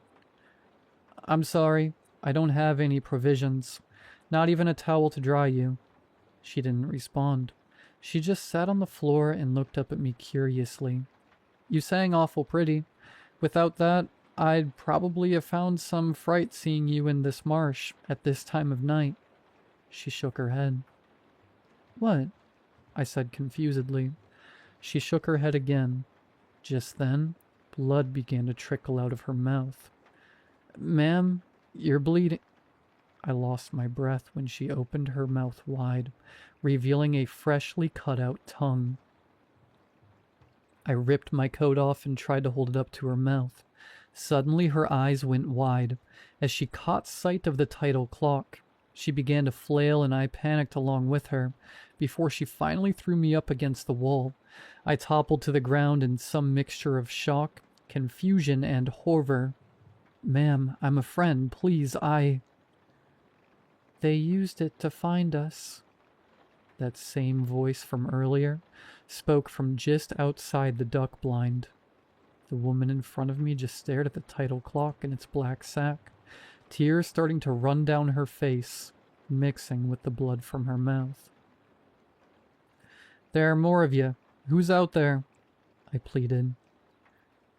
They used it to know when our waters would be low, when they could take us so. Who? I yelped. A thief in the night can set us free. Give us the clock, and a wish you'll see. A wish? Whatever it may be, the voice said. It felt witch-like. It felt evil. As the tongueless woman now stared at me, I had found my fright. I was petrified. Take it. Take it. I don't have a bother about it. And your wish, thief. I was so scared. I only could play along, even though amidst the demonic hullabaloo, my mind searched for reason.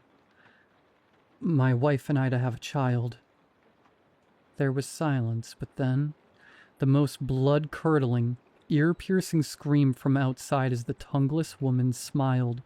I covered my ears as she lurched toward me and kissed me. If you had doubts about me before now, would you believe that at that moment I jerked awake? It was morning. The storm had passed. I was still in the duck blind, and the clock was still there in its sack.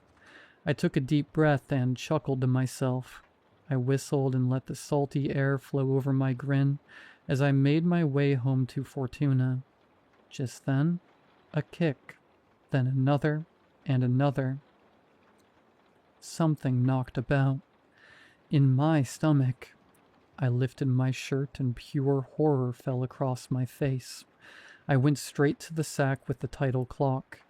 The most pristine, modern, electronic title clock. What happened after that is between myself and Fortuna.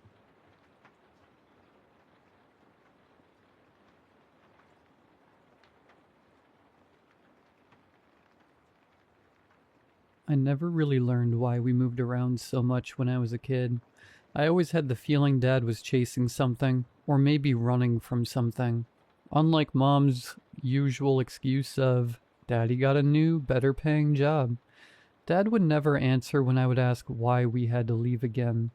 He would come home from work one evening and loudly announce, "Time to go." And Mom and I would quickly pack up whatever crappy little apartment we happened to be staying in, and we would be on the road later that night. That was my life for 14 years. We were renting a rundown single-wide somewhere in Missouri when one day I came home from school and Dad's pickup was already home. It was almost unheard of for Dad to be home early on a weekday. My concern grew as I approached the house and saw that the truck's driver's side door was standing open, and so was the front door to the house. I remember that walk down the driveway to the house, the absolute silence of the world as my footsteps crunched over the gravel and dirt, the creak of each wooden step up to the small wobbly porch, the feel of the warm breeze that blew through the trailer's open door, carrying with it a coppery smell. I saw Mom first, slumped down against the wall beside the couch. She was pale and wouldn't look at me, no matter how loud I called to her. She just stared straight ahead, shivering. After summoning up as much courage as I could, I stepped into the house and around the corner, and there was Dad.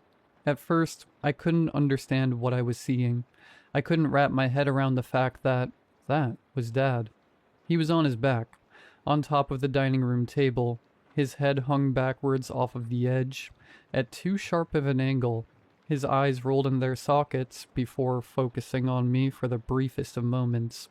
He tried to speak, but all that came out was a wet gurgle as blood poured from his lips and, God, his throat. It was gone.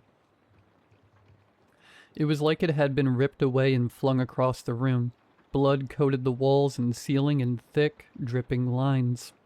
I don't remember much after that, but they say I ran to a neighbor's house and got them to call 911. Dad was obviously dead when police arrived. They took Mom to the hospital and tried to get her to tell them what she had seen, but the shock was too deep. She wouldn't speak. She was eventually admitted to the psych ward. For years, therapists tried to help her to process and talk about what she had seen. I ended up moving in with my grandparents in El Paso. They had Mom moved to an assisted living home an hour's drive from their house. We visited her often at first, hoping and praying that she would come back to us, but she never did. Occasionally she would whistle, but only ever one tune.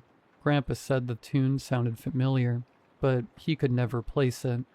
Eventually the visits became every other week, then once a month. By the time I was 18, I only saw Mom a couple of times a year for special occasions. I spent a lot of my free time in therapy. I had nightmares of my dad's face for years. Still do sometimes. My life with my grandparents was more comfortable than I could have ever imagined. I had good food, a warm bed every night, and I was finally in school long enough to make real, lasting friendships. And I struggled with the guilt that I was happier with my grandparents than I ever was with my parents. Now I'm a relatively happy, stable, and sane 35-year-old history teacher with a wife and a son of my own, despite the trauma I went through as a child. For the past couple weeks, I've been waking up in the middle of the night with my mother's whistle stuck in my head. Grace told me it could be the manifestation of my guilt for not visiting Mom in a while. It made sense. After all, I hadn't gone to visit for the past 2 years. But to be honest, I didn't feel much guilt. Maybe that made me not a great person, but I was pretty sure she didn't even know who I was anymore. But I was off work the next day, so I figured I had no excuse. That morning, I got Sean off to preschool and headed for the Shady Grove care home. I still lived roughly an hour from the home, plenty of time to think on the drive. I realized my hand was shaking as I raised my coffee to my lips, and did my best to clear my mind of the questions that would probably never be answered. I took a steadying breath and turned up the radio. "Hi, Susan," I said as I approached the nurse's desk. The older woman with puffy blonde hair looked up and studied me for a moment before recognition spread a smile on her face. "Jim, hi. Wow, it's been a while." I nodded. "Yeah, well, I've been busy." Clearing my throat, I continued. "How is she?" Susan stood up and came around the desk. You know her. She just sits quietly most of the time, although some of the night staff say she started whistling more lately. Come on, I'll take you to her." "How long has she been doing that for?" Just the past week or so." We walked down the sterile white walls. The smell of soiled bed sheets, bleach, and stale body odor permeated the air. I hated this place. It felt like death's waiting room. Finally, Susan brought me to a brightly lit reading room with large windows facing a garden outside. There she was, sitting slumped in her wheelchair, her once dark brown hair now turned gray, hung down around her shoulders in tangles. I slowly walked across the room, picking up a white plastic chair on the way. I sat down next to her and looked her over. "Hey, Mom," I said, touching her arm. She didn't look at me. She never did. Her vacant eyes stayed fixed forward, lost in a moment years ago. "Mom, it's Jim, your son." Still nothing. I don't know why I always come here expecting anything else. I nodded. "It's okay, Mom. I'll just sit here with you for a while." We sat and watched the butterflies in the garden for a while. Then I stood and, just as I was about to leave, Mom started to whistle. When I turned to look at her, I noticed something I hadn't seen before. Her eyes, while still mostly fixed straight forward, had more focus in them than I had seen in years. "Mom?" I asked, bending down to her. She didn't answer, just kept whistling and looking straight ahead. A single tear ran down her face. I turned to see where she was looking. Out the window, across the garden, in a darkened upstairs window on the other side of the courtyard. At first, I thought I could see something. Was it a person? I couldn't tell. But when I blinked, whatever I thought I saw was gone. I stopped a nurse as she passed. "Excuse me, what's on the other side of the building there?" I asked as I pointed to the darkened window. "Oh, that's going to be the therapeutic wing when it's finished. Unfortunately, the contractors are dragging their feet," she answered. "So it's empty? There's nothing or no one in there?" "Shouldn't be, unless it was one of the workers." I nodded and turned back to Mom as she slowly stopped whistling and went back to her vacant stare. I looked back at the window again, but there was nothing there. I sighed and bent down to kiss her on the cheek. "Goodbye, Mom. I'll see you next time." And with that, I left Shady Grove. That night, I spoke with Grace about the visit with my mother while we washed the dishes. "Well, it sounds like not much has changed. Do you at least feel better after seeing her?" "I don't know. Maybe. On the one hand, it was good to see her, but..." I trailed off as I absently dried a plate. "But?" prompted Grace. I shrugged. "But at the same time, she's not her. I keep waiting for her to snap out of it. Every time I visit, I walk in thinking maybe this time she will turn and just..." Grace put her hand on my shoulder. "I'm sorry. I know it's awful, but sometimes I wish that, if she can't get better, she could just move on. Does that make me a monster?" She wrapped her arms around me. "No, honey. It just means you just want her to be free, whatever freedom looks like." I leaned in and kissed her, and then Sean started yelling. "Mama, I had a bad dream," he cried. Grace sighed and smiled up at me. "To be continued," she said before turning and leaving me to finish the dishes. I woke up again that night. It wasn't the whistling in my head, though. You know how when you think you are alone, but then you slowly get that feeling creeping up your spine that someone is looking at you? It was like that. I sat up and looked around the room, but only saw shadows. I lay back down and tried to sleep. After a while, I decided to get up for a glass of water. I left my bedroom and walked down the hall past Sean's room, his SpongeBob nightlight illuminating his room in a yellow glow. I walked downstairs and into the kitchen. I downed one glass and was about to fill it again when I heard it. Mom's whistle. Only it wasn't in my head. It was on the other side of my front door.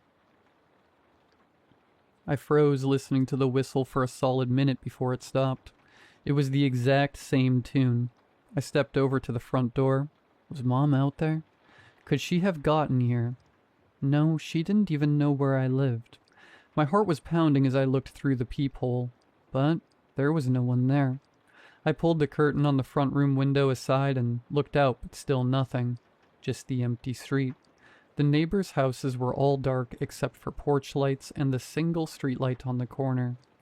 I went back to the kitchen and drank another half glass of water before walking back upstairs and past Sean's room. Sean's dark room. I stopped and walked back to the room. Hadn't it been lit by his nightlight? I shrugged, thinking maybe it broke, and went back to bed. Except Sean's nightlight was now sitting on my pillow. I picked it up and looked at it, wondering how it had gotten there. I almost woke Grace and asked her, but she had to perform surgery in the morning and needed her sleep. I took the nightlight back to Sean's room to plug it in. I didn't want him waking up without it. I was about to head back to my room when I noticed something. Sean's room faced the street, and through his window under the glow of the streetlight was a man. He was a tall, thin man, dressed in dark clothes with a long black coat and a wide-brimmed hat, concealing his face in a shadow. But I could swear I saw the glint of eyes, like an animal's eyes reflected in light, and he was looking right into the window, at me. I stared back for a moment, then the man tipped his hat before turning and walking off into the darkness. I woke my wife and told her what I saw. Grace, he was in the house, I'm sure of it. Are you sure? She asked. Did you see him? I shook my head. I didn't see him, but I know he was here. I don't know how. I just know. Okay, she said, putting her hands on my trembling arms. Let's just calm down and call the police. When the sheriff arrived, I told him what had happened, and he took down my statement, looking at me dubiously. Sheriff Ward had been a long-time friend of my grandparents. He knew them well and knew my story. So you're saying that this man broke into your house, moved your son's nightlight, and then whistled at your door? He asked, smoothing his mustache. I crossed my arms and dropped my head. This was ridiculous. I was losing my mind. It was probably old trauma from my past rearing its head and making me see and hear things. I felt so embarrassed and have made this into such a big thing. Grace said, Jim says this man was in our house. As crazy as it sounds, I believe him. The sheriff sighed. Okay, I'll put out an APB to be on the lookout for anyone suspicious matching your description. And for the time being, I'll have a car posted here in case he comes back. Thank you, said Grace. I nodded my thanks and went back inside. The next day happened to be a Saturday, so I spent the morning drinking coffee and grading papers. Around noon, my longtime buddy Ben came over to see how things were going. I told him what happened, or what I thought had happened, over a few beers while Sean and Ben's kids played in the yard. It's crazy, man, said Ben. You think it has something to do with your dad? What do you mean? Ben leaned back, causing my lawn chair to groan. Well, seeing as your dad was murdered when you were a kid, could it be that you are seeing things, and having such an extreme reaction to it because you are afraid of being murdered yourself, and leaving your son irreparably scared the way you were? I stared at him for a moment. Since when are you a psychologist? He laughed. Hey, brother, I just call him like I see him. I sighed. I don't know. Maybe you're right. Maybe I am overreacting. I should probably make an appointment to see my therapist. Ben shrugged. Not a bad idea, amigo. Now, pass me another beer. That evening, Grace had to work late, so me and Sean were on our own for dinner. We made homemade pizzas and watched cartoons until he fell asleep on the couch. I carried him to bed and tucked him in before heading back downstairs to watch reruns of The Twilight Zone. I had just sat down with my bowl of popcorn when I heard something hit the back door. I got up and walked over to look outside. There, just outside on the ground, was Sean's nightlight. I turned and ran upstairs as fast as I could to check on Sean. I knew that the light was there when I tucked him in. When I got to his room, I saw that he was fine, still asleep. I walked to my room and grabbed my shotgun before heading back downstairs. I flung open the door and walked out into the yard pumping the shotgun. "Where are you? Come out here." Then I heard it. A deep and raspy voice, singing, "Oh, death, oh, death, won't you spare me over till another year?" My heart froze. The tune, it was what my mother had been whistling for the past 20 years. I turned in the direction of the voice, and the man stepped out of the shadow of a small tree near the edge of my yard. He was 20 yards away when I raised my shotgun. "Who are you?" I yelled. "What do you want?" The man just smiled. Even from the distance, I could see there was something wrong with his teeth. "You take one more step and I'll shoot," I shouted. He raised his arms in a "here I am" gesture as he walked. "I mean it. I'll kill you." But he just kept coming, so I fired. Only he wasn't where I was aiming. He was off to the left. I adjusted my aim and fired again, but he wasn't there either. He was off to the far right. I fired again, but again. I missed, and in the next moment he was right in front of me. I fell back to the ground just as one of the deputies came running around the side of the house. "What the hell are you shooting at?" he asked.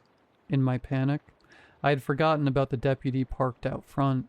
I turned back to where the man was, but he was gone. What could I say? I couldn't very well tell him I was shooting at a ghost, even if that's what it felt like. My sanity was already up for debate as far as the sheriff's department was concerned. I shakily got to my feet. Possum. They like to dig through our trash." The deputy shook his head. "Well, did you get him at least?" "No," I said, looking around the yard. "I guess not." For the rest of the night, I sat up in Sean's room, my shotgun across my lap. For all the good it had done, when Grace finally made it home, it was nearly 4:30 a.m. I told her what I had seen and she wanted to believe me, but even I knew how it sounded. I managed to convince her that I just needed a few days on my own to get my head straight. That morning, she packed bags for her and Sean and went to stay at her mom's house for a couple days. I stood in the driveway and waved them off before heading back inside for my keys. I needed to take another trip to Shady Grove. When I arrived, I found Mom in the same brightly lit reading room, facing out the window. Again, I pulled over a chair and sat next to her. "Mom, it's Jim. I really need you to talk to me." I could hear the desperation in my own voice. "What happened to Dad?" I asked, leaving the chair and kneeling down in front of her. "What did you see?" I was answered by silence and the same vacant stare. "He was in my house," I erupted. "My son, your grandson, may be in danger. Say something." "Sir," said one of the nurses, "you're gonna need to lower your voice." "Yeah," I said. "Sorry, I was just leaving." I stood and started for the door. Then a thought occurred to me. I turned back to face Mom. "Oh, death," I began to sing. "Oh, death." And then something happened I never thought I'd see. Mom slowly turned her head, her eyes widened, tears ran down her face. Her lip quivered as she took a sharp inhale of breath, and then she began screaming. Nurses quickly gathered around, pushing me back and taking her away. 30 minutes later, a nurse came and found me sitting in the reading room. "Sir?" "Yes?" I said, standing up. "How is she?" "She's calmed down now. We've given her a mild sedative. She wants to speak to you." The words hit me like a freight train.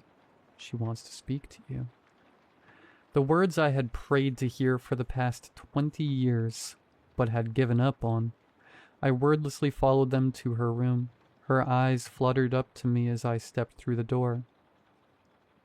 "Hi, Mom," I said. She weakly waved me closer, and I knelt down by her side, taking her hand. "Jimmy," she said. Her voice was weak and small. "I'm here, Mom," I said, leaning close. She leaned forward and whispered in my ear, "He's coming for you now." "Who is he?" She shook her head.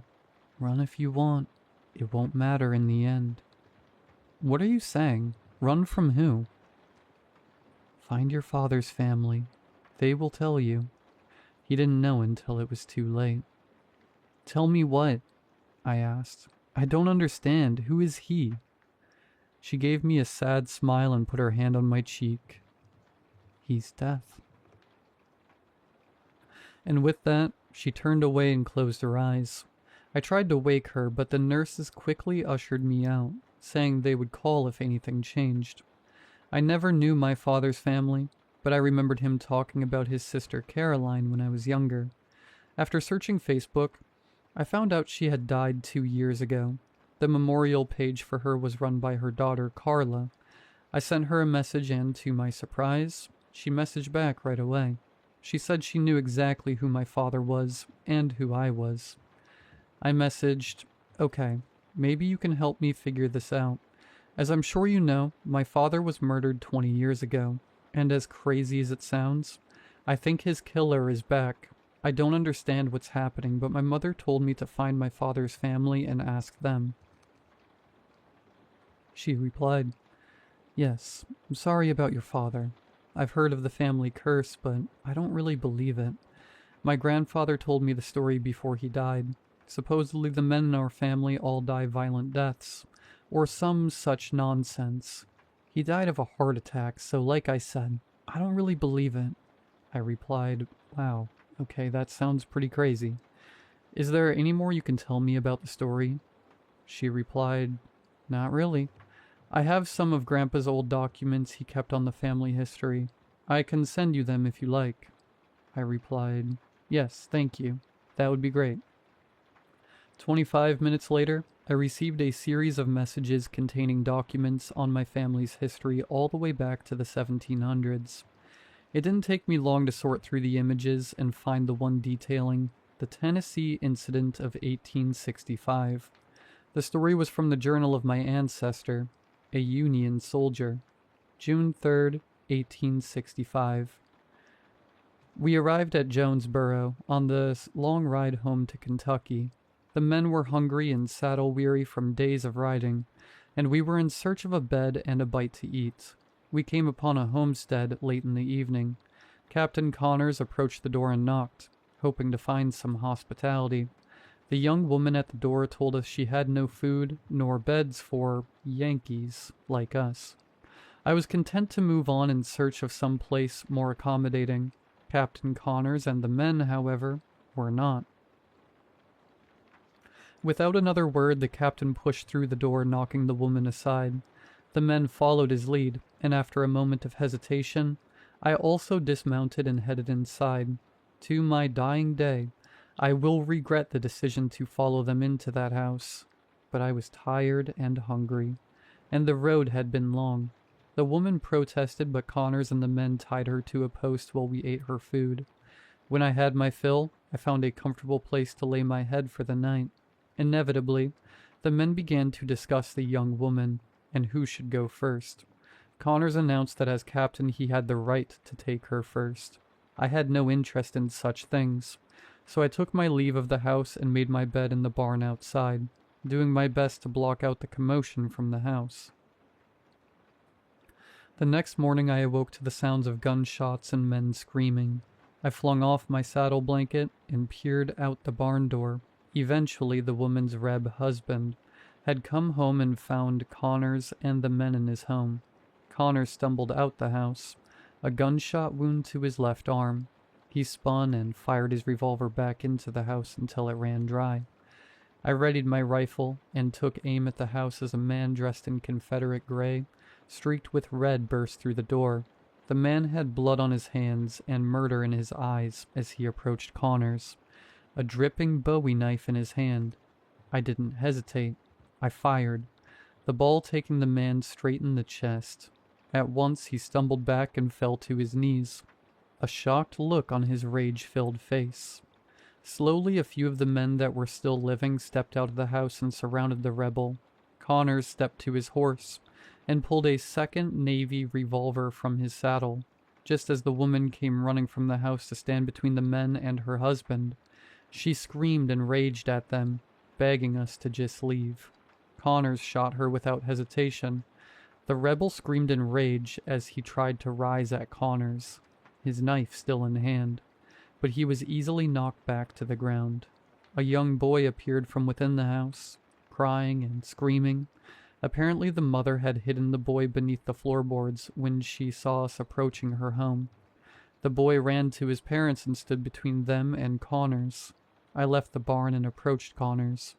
I told him we should just leave, that the Reb was as good as dead anyhow. Just Connors wasn't done. Pushing the crying boy aside, he pried the knife from the dying man's hands and plunged it into his gut. The man screamed in pain and rage as tears flowed down his face. Connors ordered the men to pitch the woman and child inside the house and set it alight, then to string up a rope in the barn. I mounted my horse and refused to watch as they strung up the broken and dying man. But I heard what he said. "You can kill me now, but I swear on all that is holy, I will find a way back and end each of you. I will reap my bloody vengeance upon every man in your bloodline if it's the last thing I do." He went silent as the rope went taut. We left him hanging there, his home in a blaze. I continued to ride with Connors and the men until we reached Kentucky, but I had my fill of death. What we did was wrong, and I fear for my life and the lives of my sons. I see him in my dreams, and I hear his woeful song in the night. What have we done? What have we done? Jesus Christ, I breathed. It was a horrible story, and my ancestor played a part in it. Could it be true? Was this some kind of vengeful spirit coming to collect his due? I didn't know, but I was beginning to fear it was. I scrolled through the documents, reading several entries detailing the deaths of the men in my family. More times than not, it was the same story. A horrific wound to the neck, and a mysteriously small amount of blood at the scene. It couldn't be what I was thinking. My throat felt dry as I opened a new search tab. I let out a single grim chuckle at the insanity of the situation as I began my research into vampirism. There was a lot of stuff, but what I found interesting were creatures called strigoi and upir, beings that rose from their graves in the night to feed on the life force or blood of the living. It was said that they come from those who died violently or lived sinful lives. I went down a deep rabbit hole, reading stories and theorizing. The only thing I knew for sure was that I had only seen him at night, so maybe that myth was true.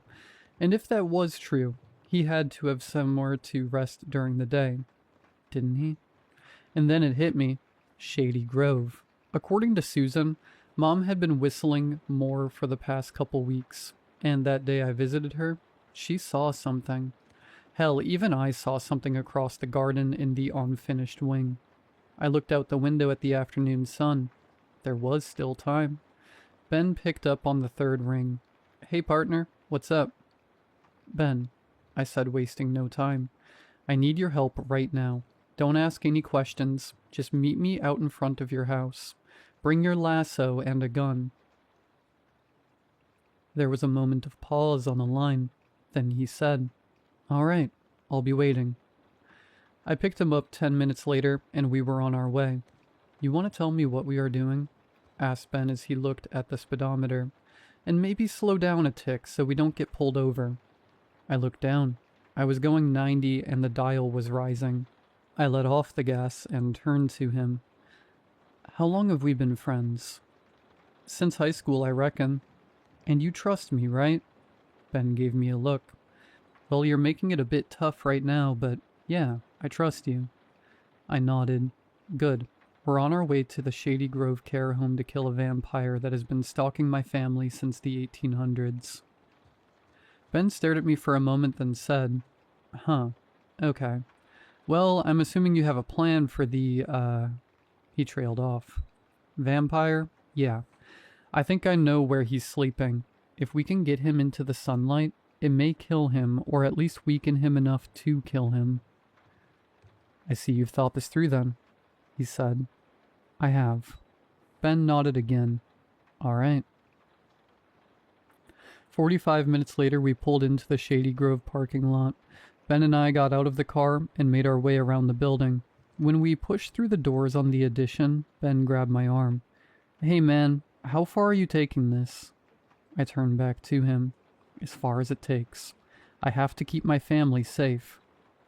I don't know about this, Jim, he said, shaking his head. Just trust me a little longer. If we get in there and there's no vampire, you have my full permission to knock me in the head and admit me to an asylum, okay? Ben sighed and nodded. Let's just get on with this. Once we were inside, we began our search. We scoured the first floor, then we moved on to the second floor. We searched every room, every closet, and still there was nothing. Okay, we've searched, said Ben. Now, do you have a preference on which asylum I send you to?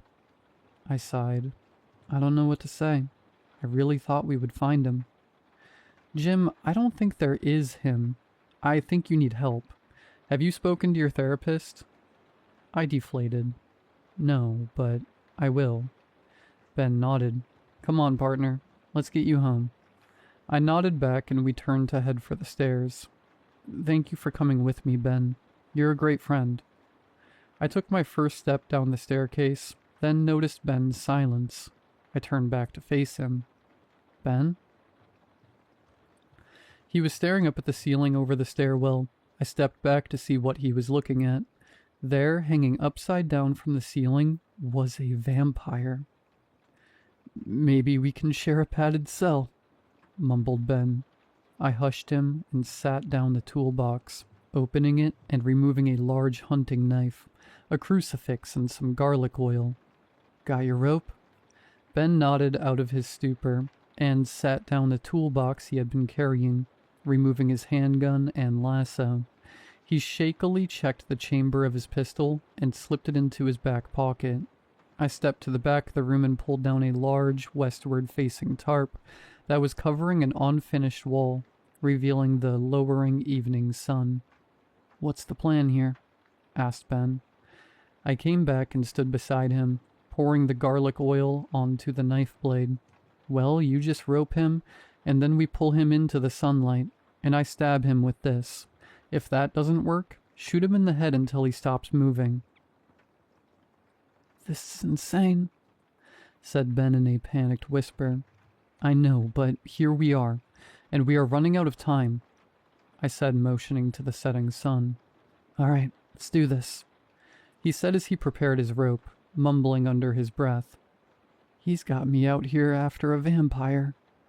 Ben twirled the lasso overhead 3 times, then let it fly. The vampire's eyes sprung open just as he cinched the rope tight around his chest. I grabbed the rope, and we both ran backwards, dragging the flailing creature into the setting sunlight. The vampire immediately burst into flames, and began shrieking in an awful high and low pitch at the same time. He flailed and flopped, kicking out and trying to get loose. But we held tight, and in the next moment, the vampire withered to an ashy corpse. People were sure to have heard that, said Ben, breathing heavily. I nodded. Yeah, we should go. What about the body? I looked around the room. There, the tarp.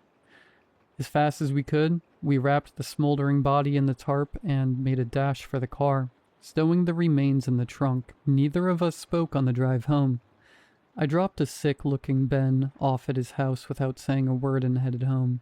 When I pulled into the driveway, Grace and Sean were already home. I got out and met them in the driveway. What are you doing home?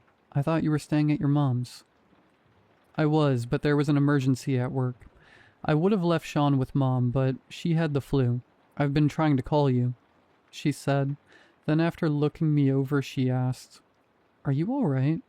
I tried to smile. "Yeah, I think I'm all right, but we should talk." She touched my arm. "Of course, honey, but can it wait until I get home? I really have to go." I looked back at the trunk of my car and nodded. "Yeah, sure." She smiled. "Sean's had dinner, but he still needs a bath. I'm glad you're feeling better." "Me too." I smiled, then kissed her before she left. Sean and I went inside and sat on the couch watching Scooby-Doo for the next hour or so. I had just put Sean to bed when my phone went off. It was a text from Ben. "Need to talk. Come over now." He was shaken up. So was I. Finding out vampires exist just minutes before you kill one would send anyone over the edge. I text back. "Okay, just put Sean to bed. Be over in a bit." We still keep a baby monitor in Sean's room since my office is downstairs and across the house. So I slipped the receiver into my back pocket before heading over to Ben's house. When I got there, I saw that his shop lights were on. Ben had converted his backyard workshop into a dive bar. I pushed the door open to see Ben slumped in his bar stool, his back to me. "Hey," I said, approaching him. "You okay, pal?" He didn't answer. "Ben," I said as I reached out and spun the bar stool around. Ben's head swung loosely as he spun, revealing his torn open throat and shattered spine. I stumbled back in shock, falling to the floor. Ben's head dangled there until the remaining flap of skin stretched and snapped. His head fell to the floor with a wet thud. Suddenly the jukebox blared to life. I turned to see him, his back to me as he leaned over the jukebox. His burnt clothes hanging on him like rags. His sickly gray skin covered in fresh burn scars. "Jimmy, Jimmy, Jimmy." He smiled, turning to face me. "My, how you've grown." I tried to move, but I was paralyzed with fear, struggling to even drag in a breath. "You didn't see me back then, did you?" He laughed. "But I saw you." I leapt to my feet and ran for the door, the vampire's laugh following me all the way. "Where you running to, boy?" I hit the door as I pulled my phone from my pocket, dialing the sheriff's office as I ran. After 5 long rings, the dispatcher answered. "Sheriff's Department, this is..." "I need someone here now," I screamed, cutting her off. "He killed him. God, he killed Ben." "Slow down. Who killed who? What's going on?" I told her the address as I ran, but didn't listen to whatever else she was saying. I slammed through my front door and started up the stairs when I remembered the garlic oil and the knife. Still in my car, I turned and ran back downstairs and out to the car, grabbing the knife and stuffing the small bottle of garlic oil into my pocket before bolting back through the front door. I ran to my room and grabbed my shotgun, ejecting the shells and prying them open with the knife before pouring some of the oil over the pellets inside. I slapped a piece of tape over the tip of each shell, hoping it would be enough to hold them closed, and reloaded the shotgun. Suddenly there was a heavy thud on the roof, followed by footsteps. I ran to Sean's room and scooped him up.